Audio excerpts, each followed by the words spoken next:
the YouTubes. So welcome back to the Lurie Daniel Favors Show on SiriusXM's Urban View, where talk empowers and becomes action. YouTube, we're welcoming you into our experience as well, as we often do. It is great to have you here. Jonah, please get the moderation finger ready, because I suspect I may need your moderation skills this morning. I just want to start by saying I am a petty person. I have a streak of petty. We all know this. I own it. And while many people say, well, you should grow up out of that pettiness. Well, I grew up, and so did my petty spirit. And so me and petty, we go together very well. And it's probably not going to change at any point. And I just needed to say that at this moment, because it might be possible. It might be possible. There's a possibility that I may owe MAGA an apology. I don't know. I'm going to work through it out in this conversation, and maybe I will, maybe I won't, but I just figured I should just say that. But before we get to what I may or may not need to apologize to MAGA for, I want to start by just saying, New York City, you need to be aware of what's happening right now. We are in a moment where what we saw happening in Los Angeles with the flooding of ICE and the National Guard and the local LAPD, which may or may not be a Klan adjacent agency. I don't know. It depends on who you ask. Where we saw how they flooded Los Angeles, and they ravaged the community and ravaged the economy and basically sent fear up and down, and there were protests and people being arrested, and it was all sorts of horrible things. New York City, you should just know that that's coming. You should know that that's coming. According to Politico, ICE is going to, quote, flood the zone in New York City. Trump officials have said that they will be increasing staffing because New York City's council blocked them from setting up an office in New York City jails. And so basically, New York City is a sanctuary city.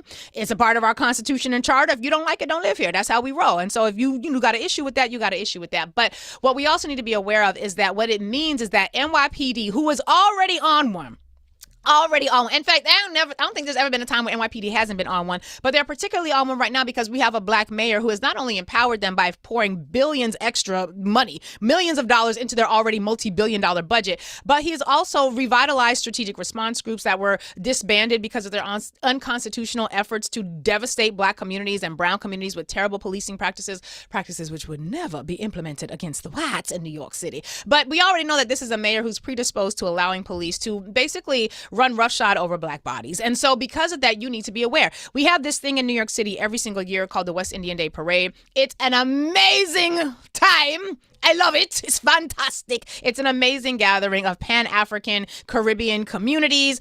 You've got every island represented, including Long Island, which contains Brooklyn and Queens.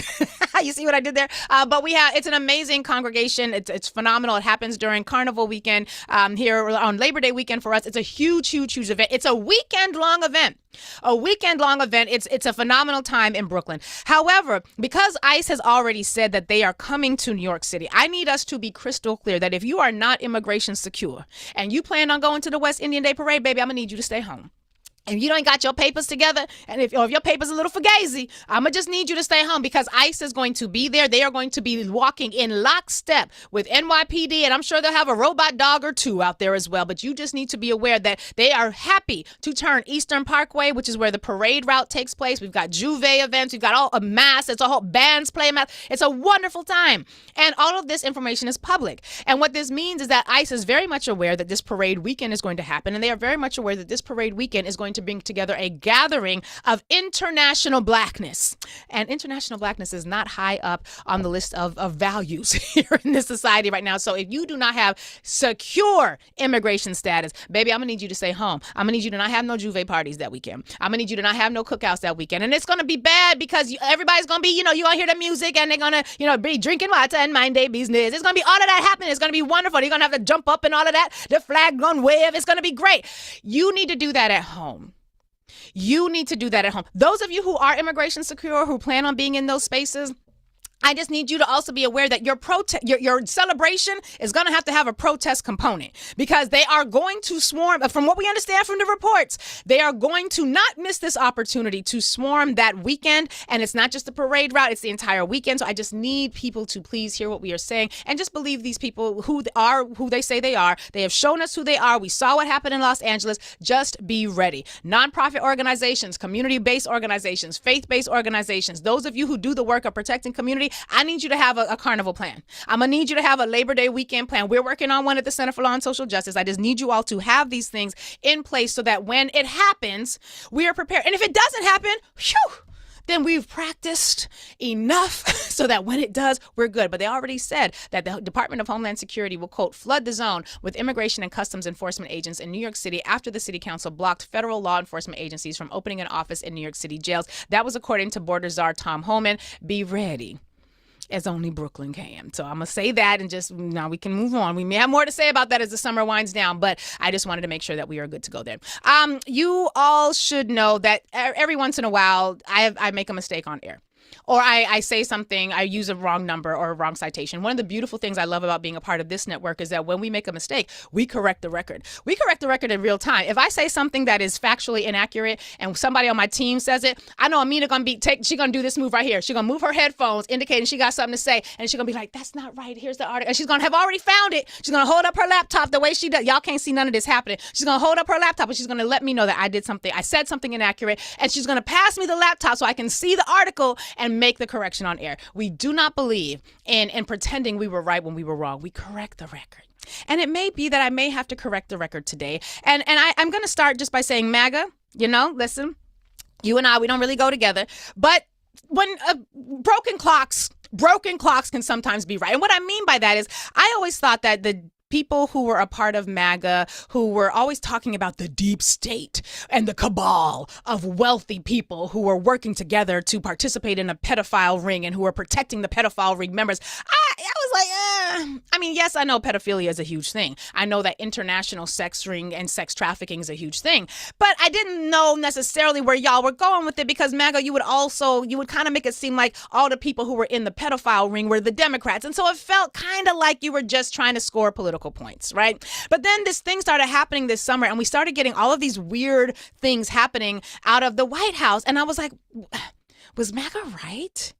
Is there really a cabal of wealthy, powerful people who are using their political power to basically support sex trafficking and to protect pedophiles in a way that has broad international implications? Yes, we know these things exist, but did it exist the way MAGA said it did? And I had said, no, MAGA. I said, no, of course that's not the case, not to the way that they're saying it. And then these things started happening. And so we started getting these distractions at the White House. Pamela Bondi, who's the head of the Department of Justice, and Dan Bongino, who's the deputy director of the FBI, they was having fights and fighting each other. And they were fighting because Pam said that Dan Bongino had released too much information, and they thought that he was the one who was the source of information that was given, basically leaking from the White House. And so they had a big old fight and a kerfluffle. And then on July 12th, and that was the weekend of July 10th. And then on July 12th, there were all of these attacks against Pam Bondi from the far right political coalitions, and they were basically mad at her because she did not produce the files that she said she had on the Epstein case. And remember, and we talked about this before, I don't like talking about this shit, but I got to admit that sometimes I'm wrong. And this might be one of those moments. You help me decide, and if I need to give MAGA an apology, I will apologize. But remember when Pam Bondi said that she had the files on her desk and they were being reviewed and she was going to release them, and then she didn't release them, and then people on the far right got really upset. And then on July 12th, Donald Trump sent out this untruth message on his Untruth Social, and he asked the question. He says, what's going on with my boys, and in some case gals? They're all going after Attorney General Pam Bondi, who is doing a fantastic job. We're one team, MAGA, and I don't like what's happening. We have a perfect administration, the talk of the world, and selfish people are trying to hurt it all over a guy who never dies, Jeffrey Epstein. For years, it's Epstein over and over again. Why are we giving publicity to files written by Obama, crooked Hillary, Comey, Brennan, and the losers and the criminals of the Biden administration who conned the world with Russia, hoax, 51 intelligence agents, the laptop from hell, and more? They created the Epstein files, just like they created the fake Clinton Christopher Steele dossier that they used on me, and now my so-called friends are playing right into their hands. And he kind of went on and on and on. And the more Trump does that, the more you think, son, this is a hit dog hollering. And that was on the 12th of July. And then on the 16th of July, as reported by the New York Times, he got increasingly upset about the fact that reporters kept asking him about Epstein's death. And then he decided to, instead of gently coaxing, as the New York Times says, his followers to move on from the case, he then began actively attacking people who spoke out against it. He said that you, MAGA, were weaklings. He disavowed you as past supporters. He said that you bought into this bullshit hook, line, and sinker. And then he announced that Coca-Cola was going to change their entire formula and no longer use chemical sugar or high fructose corn syrup. They were going to use regular cane sugar. And that was weird because Coca-Cola didn't know that was happening. As we now know from the reports, Coca-Cola had no idea that that was happening, but that was an interesting way of changing the story. And then on the 17th of July, we find out that that's when the Wall Street Journal releases this article. And the article about Donald Trump writing that body, type of, and it's not really that type of body, but the Wall Street Journal describes it as a body, B-A-W-D-I, letter, which is basically something dealing with salaciousness and sexuality. And I, again, kept thinking it was body, and I was like, where did the Wall Street Journal get that bit of pop culture? But then on July 17th, we get this letter, and we get all this reports, and then Donald Trump says the letter is fake, and then he says he's going to sue, and then he does actually sue, even though it's weird because the way he filed the lawsuit, he filed it in the wrong district. It didn't even work out so well. And then on July 20th, he was all day on the social media spaces talking about everything else except Epstein. He said the Washington commanders should change their name back to the Redskins. He said that Adam Schiff should, and he wanted to arrest him. He put out the video of President Barack Obama. He had a video of compilation stunts. There was a video of a woman catching a snake. All this shit, weird, distracting type shit. And then on July 22nd, which is just this week, he unleashed this barrage of attacks against President Obama. Which is like President Barack, like Obama, why he in it? His name, he ain't even been president the past couple of, like, why is he in it? But then he says he wants to issue a referral for President Biden and everybody's going to get arrested. And it's like, there's a lot going on. He had the accusation that Rosie O'Donnell should no longer be a citizen. He said a whole host of, there was all these distracting type things. It was weird. It was really weird. And MAGA, I was looking at the way in which we have treated you and all and talked about you all. And the way that we said that there's no way that they are serious about this cabal thing. And then all these things started happening. And we got the MLK files got released. All of this weird shit started happening. And again, they said they had the files on their desk. They looked you dead in your bluest eye, MAGA, and they told you that they were going to use their official capacity to release the Epstein files. And now they're doing the opposite. They're instead using their official capacity to protect the pedophiles. And then they said that the Democrats had put the files together, which we know wasn't true because Jeffrey Epstein was arrested, tried, and convicted, or tried, and then basically unalived and found dead in his cell during Donald Trump's first term. So I just feel like maybe we were a little harsh to MAGA. Maybe MAGA was right that there is a cabal of wealthy, powerful people who are using their privilege to protect a pedophile ring. I didn't believe it the way y'all was saying it. So my bad, but let's look at maybe you were right. Broken clocks are right twice a day. And if I were a part of MAGA right now, I would be upset because all this time that y'all was screaming about the cabal of powerful people, we didn't believe you. And we didn't think you were earnest. And color me shocked to realize that in this day of our Lord and the year of Project 2025 America, I find out that perhaps you were actually right, that there really is this cabal of people who are hiding these files. And this cabal exists because MAGA Mike Johnson, I would be upset about this if I were MAGA, he literally sits in a seat of power of government, and he is so uncomfortable with this entire situation. He sent Congress home so they wouldn't have to vote or talk about this.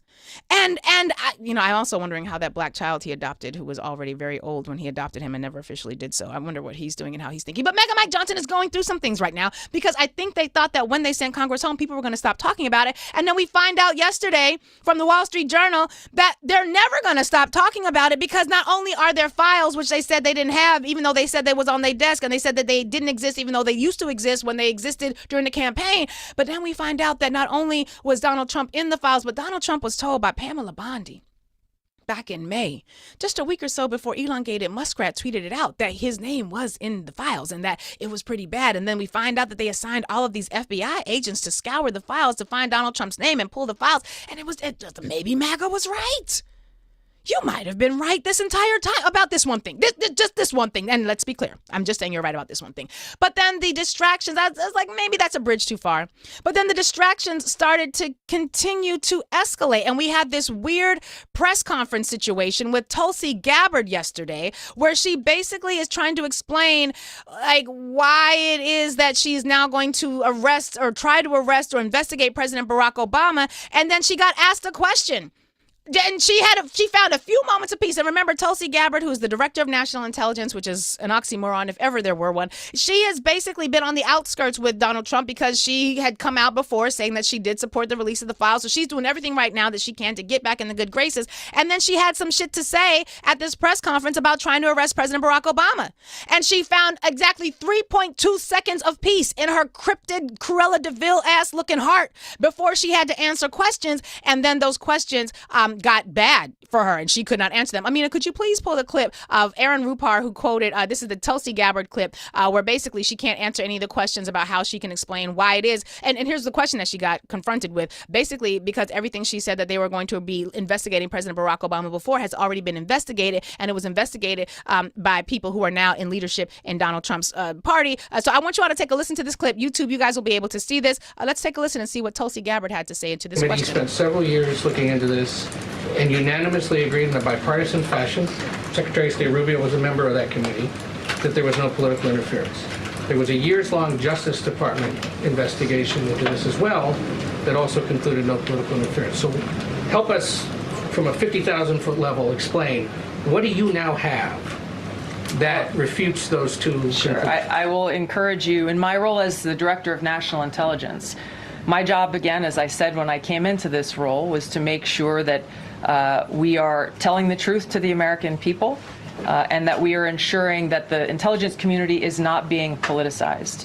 So I'm not asking you to take my word for it. I'm asking you in the media to conduct honest journalism and the American people to see for yourself in the documents that we've released now, close to 200 pages, that point in multiple references, multiple examples, to include comments that have been made by senior intelligence professionals, who are some still working within these agencies today, that confirm the conclusions that we have drawn, that President Obama directed an intelligence community assessment to be created to further this contrived false narrative that ultimately led to a years-long coup to try to undermine President Trump's presidency. And it's your belief that those two previous investigations... Now, here's the thing about that, Tulsi Gabbard. Here's one of the reasons why that's difficult, because when Tulsi Gabbard was running for president, Tulsi Gabbard had an opportunity to speak on some things about the fact that, you know, there was a Russian an attempt by Russia, I should say, to disrupt the campaign. And Tulsi Gabbard was then confronted with her own words, because Tulsi Gabbard had a lot to say about that Russia hoax, which is what she's calling it now, but it apparently was real enough for her to talk about it while she was running for office. So it's kind of weird and obviously very distracting. And again, MAGA, this might be one of the places where we owe an apology. I don't know. I want you all to take a listen to this campaign ad that the Director of National Intelligence ran when she was running for president, which seems to contradict everything that she just said in that press conference. Let's take a listen. Multiple systematic efforts to interfere in our election. We don't have a secure election system in this country. We shouldn't pretend that we do. The Russians were responsible for hacking. We know they interfere with our elections. Cyber attacks against voting infrastructure, along with computer intrusions. And still, there's been no legislation passed. Congress refuses to take action, which begs the question, are they more interested in just talk or actually solving the problem? The real threat to our democracy that we're facing right now is the vulnerabilities that exist within our elections infrastructure. Hackers were able to penetrate a touchscreen voting machine in less than 2 hours. I've introduced legislation called the Securing America's Elections Act. Very simply, my bill says that every single state will have paper ballots or a voter-verified paper backup to make sure that if anyone, whether it's a bad actor, an individual, or a country, comes in and tries to manipulate our votes, 100% we have an auditable paper trail.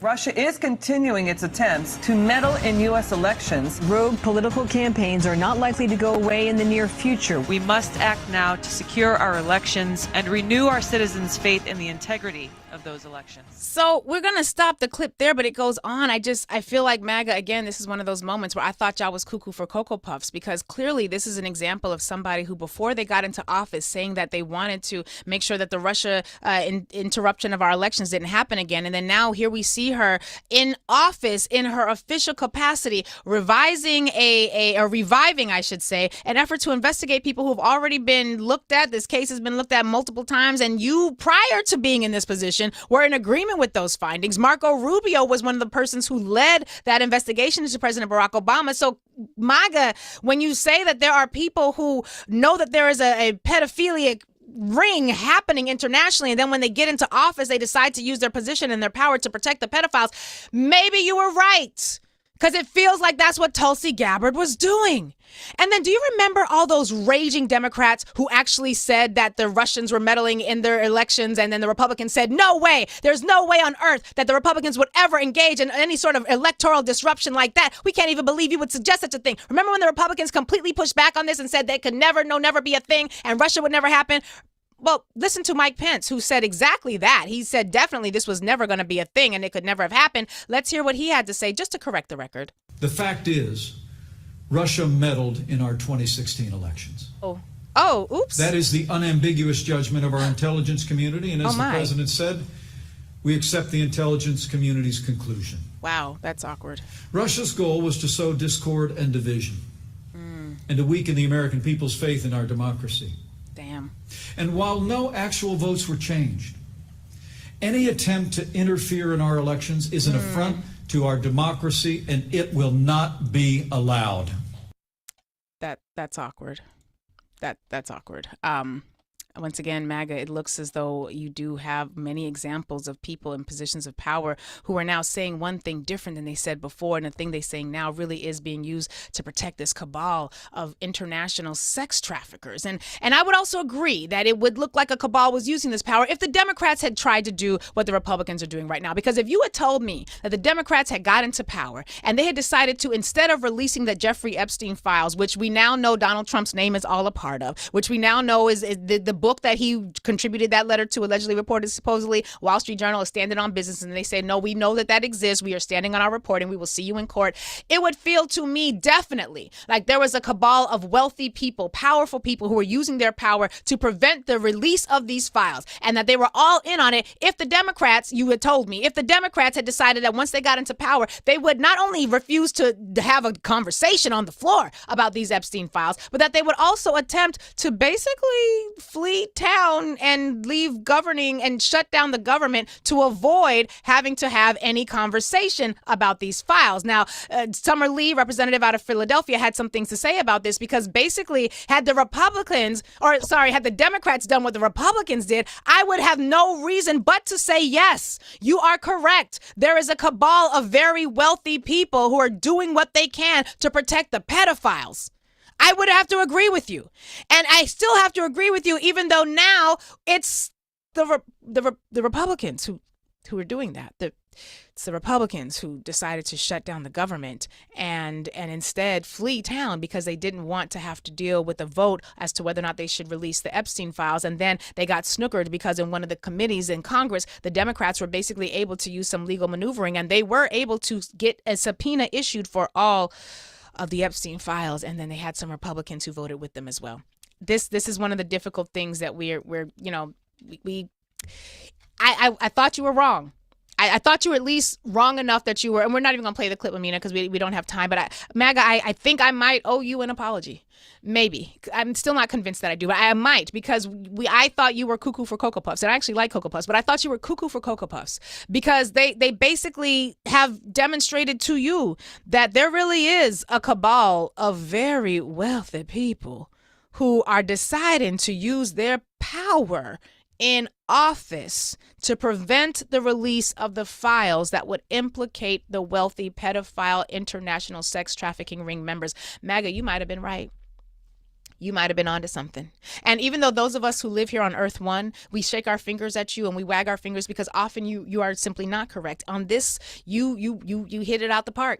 And because now we also have this weird situation where the Trump administration and the Republicans have decided that they need to speak with Madame Ghislaine Maxwell, who was the madam for Jeffrey Epstein. And it's weird, again, and another example that MAGA, you might have been right, because they said that they need to speak with Ghislaine Maxwell after they said they already had the files on Pamela's desk, after they told Donald Trump he was in the files, after Donald Trump then said the files don't exist, after they fired Maureen Comey, who was the attorney, who was a Justice Department career attorney who prosecuted Jeffrey Epstein and who probably knows more about the legal maneuverings and positionings of that case than anybody else after they said the case was closed. Now y'all want to talk to the woman who might know things?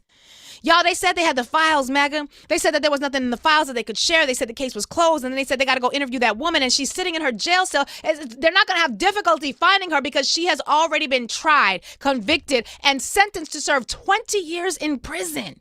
And what's interesting is that you would typically talk to somebody who is facing criminal charges to find out what information they have before you get to this point. If I was a madam, if I was a rape-supporting madam, and I was protecting baby rapers, if I were doing that and you had evidence on me, enough evidence to convict me of being guilty of supporting a child rape ring, then I would definitely want to talk early. I would be singing like a canary. I would sing a song, sing out loud, sing out strong. I would sing to the mountains with all of the evidence that I had, because the last thing I would want to do is to spend the next 20 some odd years incarcerated, especially considering she's also facing additional charges. Now they want to talk to her? MAGA, it's a weird flex. It's a weird situation, because it's a lot to lose for a wealthy, socialite, white woman, baby rape supporter to go to jail and face all this time. And what's also interesting is Ghislaine Maxwell now has a case pending before this United States Supreme Court. And she has a case appealing her conviction. And so now they want to talk to her. And usually you would only talk to somebody who was currently incarcerated, who you had already successfully convicted, if they had new evidence, if they had new data, new details. What new evidence could she possibly have that she did not have at the time that y'all already arrested her, tried her, and convicted her? And I know there's a lot of Republicans who say, well, there's Democrats in there too. Yes, there are Democrat names in there too. Release all the names. We want all the names, because on the Democratic side, have you not seen how the Democrats are willing to go after their own? I mean, that man who was a senator who Kristen Gillibrand helped get out, he used to be a comedian. I can't remember his name. They got him out of there. They ran the senator out of New Jersey up out of there. He in jail. I think he in jail right now. Democrats are very good at arresting and prosecuting their own. They have no problem with that. So yes, release the names. I know Bill Clinton might be allegedly, reportedly, supposedly concerned about this release, but we might, MAGA, owe you an apology. Because this is some weird shit. It's some weird shit happening. We are in agreement on it. It's some weird pedophilic international sex trafficking ring protections actually happening. You might have been right about that. And the challenge we have to ask ourselves now is, what do we do about this information? Do I owe you an apology? Maybe. I might. But I think, so I can apologize. I have no problem apologizing. I don't think there's anything, no one is above having to acknowledge when they were wrong. And I was wrong to suggest that you were completely batshit crazy for the way you were approaching this topic. I was wrong for thinking that there might be a little bit of there, but there's not that much there. I was wrong. And on this point, MAGA, you were correct. There is, in fact, a cabal of very wealthy, powerful people, many of whom are elected officials. You were so right. And they are, in fact, using their power to protect this information in the Jeffrey Epstein files. So MAGA, on this point, 1 point for you. You were correct. It just so happens that it's also got to feel pretty awkward that the people who are in charge of all of this and the people who are doing all the protecting of the pedophiles and the international sex trafficking, it's got to feel really weird to know that the call was coming from inside your own house the whole time. So I have no problem apologizing, because y'all got to eat that. Good luck. Heading to commercial.